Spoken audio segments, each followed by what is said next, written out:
Southeast Asia. The fleet needed a weapon system precise enough to score hits on bridge and barge-sized targets.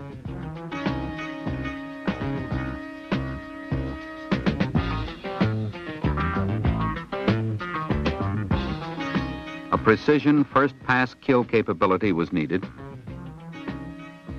to keep the element of surprise and to improve aircraft survivability.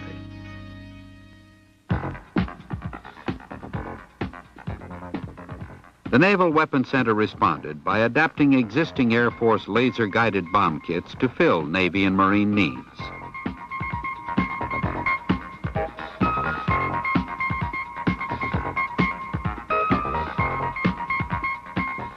A lightweight handheld laser was quickly developed to designate targets for the adapted bombs.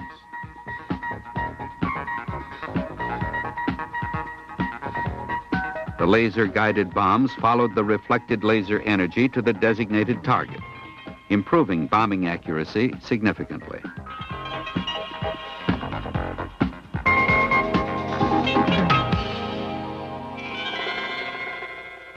Medium and low energy lasers are very effective for target designation and for other military applications because the narrow, intense beam of coherent light is extremely concentrated in energy and travels over long distances. Also, laser devices are small and portable. Laser designators can pinpoint specific targets within a target complex.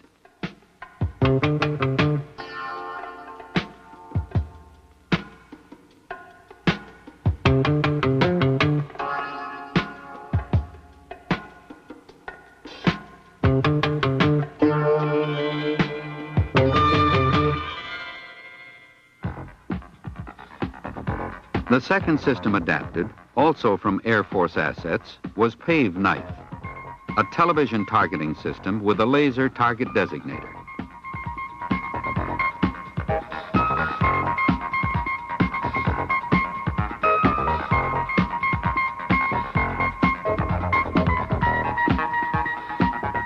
In January 1973, using the adapted Pave Knife system, Navy A-6 aircraft from Squadron VA-145 destroyed 16 bridges in North Vietnam.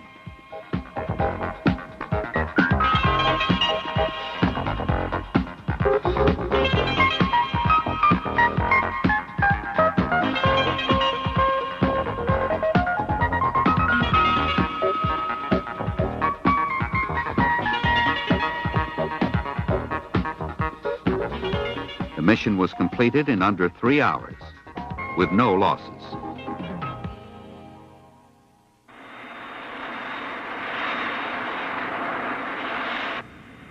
Today, lasers are an integral part of naval warfare, used in target designation, ordnance guidance, ranging, weapons fusing, and communications. Laser use and sophistication continues to expand. The word laser is an acronym for light amplification by stimulated emission of radiation. The components of the basic laser are an energy pumping source, usually a gas-filled flash lamp, the lasing element, and 2 mirrors. The lasing element can be composed of crystals, such as ruby or gallium arsenide, or of gas, such as carbon dioxide or ammonia. As the flash lamp pulses, it pumps energy into ions in the lasing element. The energized ions emit particles of light, photons. These photons strike other ions, stimulating them to emit a second photon of the same frequency, in phase with and moving in the same direction as the bombarding photons. Very quickly, a cascade of photons develops in a rapid chain reaction. The photons are reflected between the mirrors, amplifying the cascade to a very high level. Controlled electro-optically, the photons burst through the laser output mirror as a narrow beam of coherent light of high peak power. Depending on design, laser light is emitted either in pulses or in a steady stream. The precision of laser optics is extremely critical. A cumulative error of 100 millionth of an inch in optical surfaces can degrade the beam quality of a system significantly. Refinements in optical surfaces are measured in hundredths of a percent. Extensive research is being conducted to develop optics which best meet the cost and performance requirements of military laser systems. The most common military laser is the neodymium-doped yttrium aluminum garnet laser, or YAG laser. YAG lasers produce invisible light in the near-infrared spectrum. The human eye sees only light of shorter wavelengths. YAG lasers are particularly eye hazardous because they focus on the human retina. Looking directly at a laser beam, even from several miles away, can cause severe eye damage. Reflected laser energy is also a hazard. All laser sighting devices have built-in filters to protect the operator. Used properly by trained operators, laser systems are safe and have many advantages over other systems.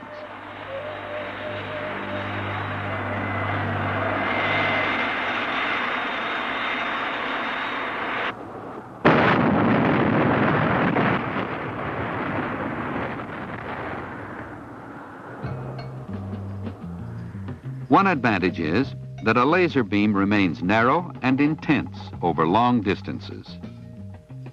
For example, at 1 mile, the collimated laser beam forms an intense spot less than 30 inches in diameter.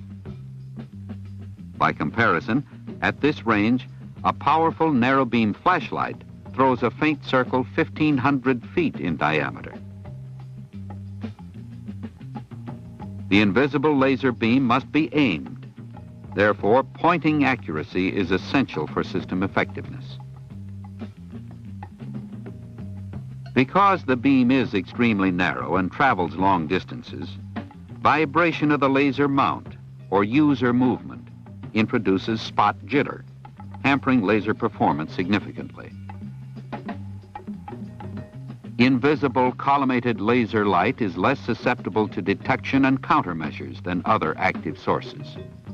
Radar, for example, emits energy in a widely dispersed pattern, which can be quickly detected and readily jammed.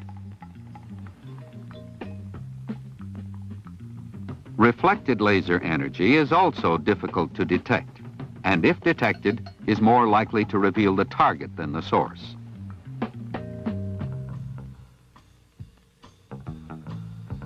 Since laser energy is usually released in pulses, security against countermeasures is strengthened by altering the pulse repetition frequency, the PRF, from laser to laser.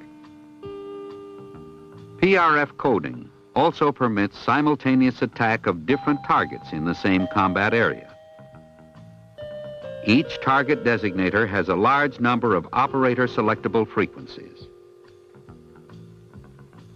The weapons are programmed to respond only to a specific pre-selected frequency. They disregard all other laser energy and guide only to their intended targets. A ground-based forward observer with a laser target designator can direct laser-guided weapons from aircraft, ships, or ground-based artillery. The laser, however, must have an unobstructed line of sight to the target. If not, every tree, rock, and bush it strikes may look like a target to the incoming ordnance. Additionally, if the laser beam is too wide, or if the target is too small, laser energy spills over the target, illuminating unintended areas, possibly creating false targets.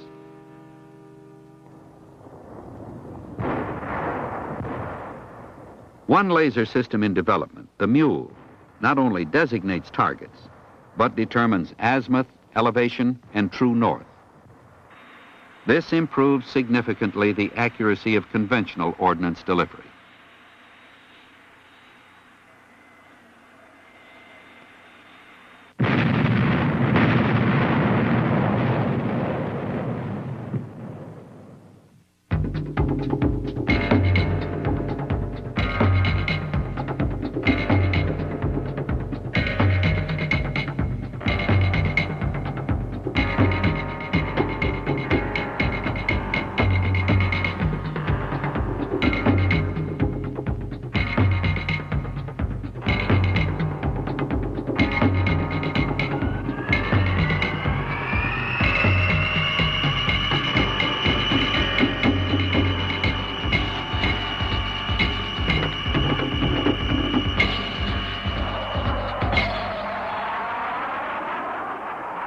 Airborne laser systems also have grown in accuracy, capacity, and sophistication.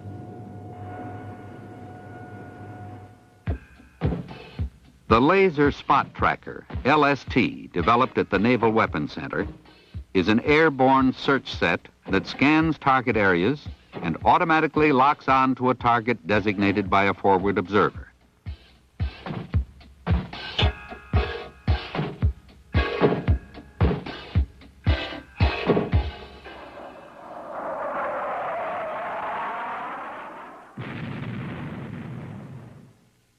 The forward observer aids LST-equipped aircraft in locating obscure targets. The forward observer illuminates a prominent terrain feature which the pilot can find easily. After the aircraft is headed toward this initial point, the observer moves the designator to illuminate the actual target. With the target designated, the aircraft, without changing heading, releases ordnance which guides to the target.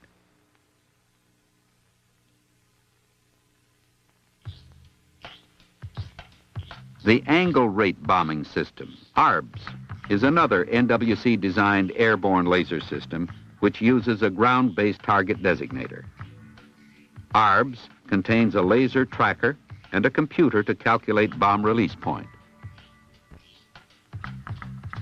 ARBS senses reflected laser energy from the target and calculates the bomb release point based on the aircraft's angle of attack, velocity, and range. Accuracy is much greater than with conventional bombing.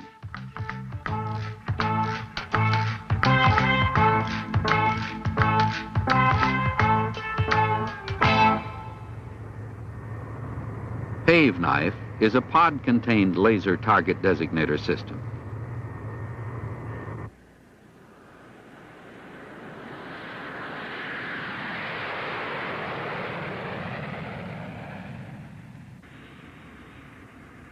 The laser is bore-sighted to a low light level TV camera used to identify and track targets. The bombardier navigator lasers the target while observing it on the TV screen. With the target designated, laser-guided weapons are launched from either the Pave Knife aircraft or another aircraft.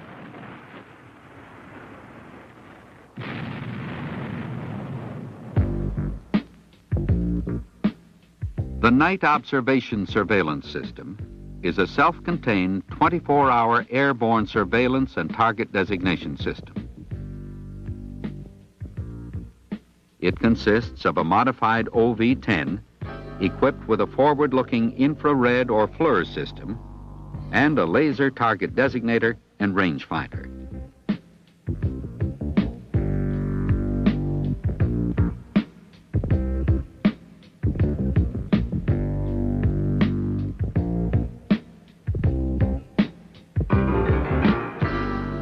The FLIR detects infrared radiation emitted from targets, allowing accurate ground target assessment either day or night. The laser designator, aimed with the FLIR, illuminates the target for weapons from the OV-10 or from other aircraft.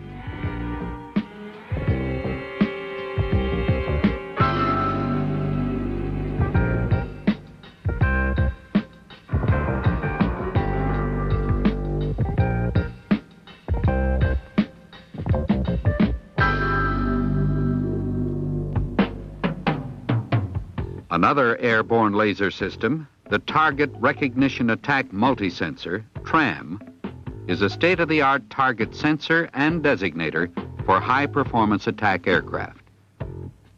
Tram has three key elements: a high-resolution FLIR search set for viewing, target detection, and tracking, a laser for target designation, range finding, and weapon guidance, and a laser receiver to locate targets designated by other lasers. Because all Tram sensors are contained in a multi-axis turret, targets are tracked continuously. A look-back capability allows tracking, weapon guidance, and bomb damage assessment as the aircraft leaves the target area.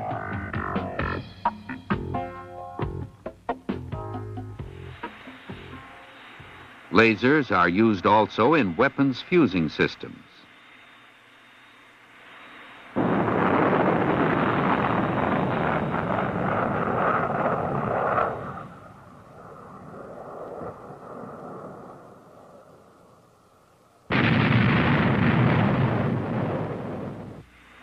New generation Sidewinder air-to-air missiles use 4 gallium arsenide lasers in their proximity fuse.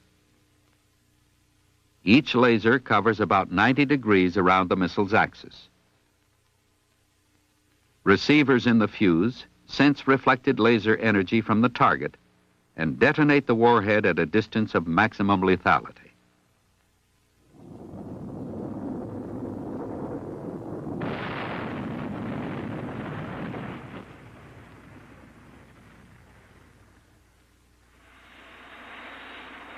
Laser ranging fuses initiate bomb burst at the optimum height above the surface to achieve maximum effectiveness.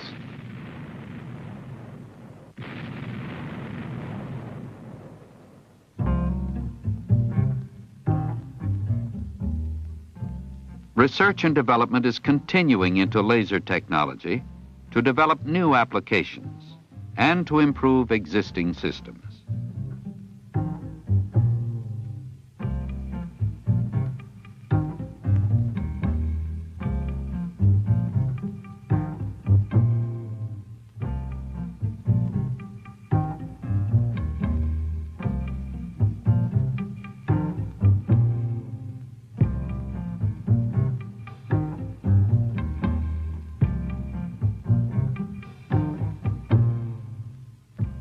Carbon dioxide lasers, widely used in laboratories, may complement YAG lasers in future low-power field uses. Light from carbon dioxide lasers can be seen by imaging infrared viewers. And the infrared energy from carbon dioxide lasers penetrates smoke, fog, and haze much better than YAG lasers of the same power. Also, carbon dioxide lasers are much less dangerous to the human eye than YAG lasers. Laser, data, and communication links are being developed. They are secure and extremely directional, with an almost unlimited data handling capacity.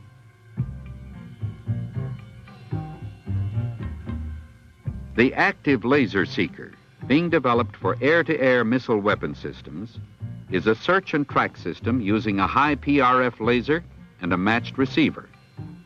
The system locates the target, locks on, and feeds directional, angular, and closing data to the missile. The active laser seeker has high target selectivity and low countermeasure vulnerability.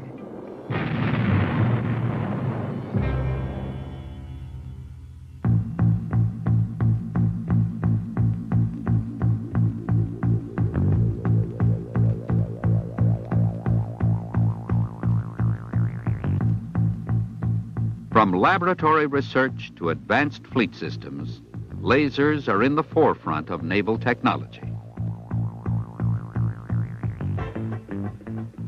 Lasers are safe, versatile, precise, and uniquely applicable to our modern fleet systems.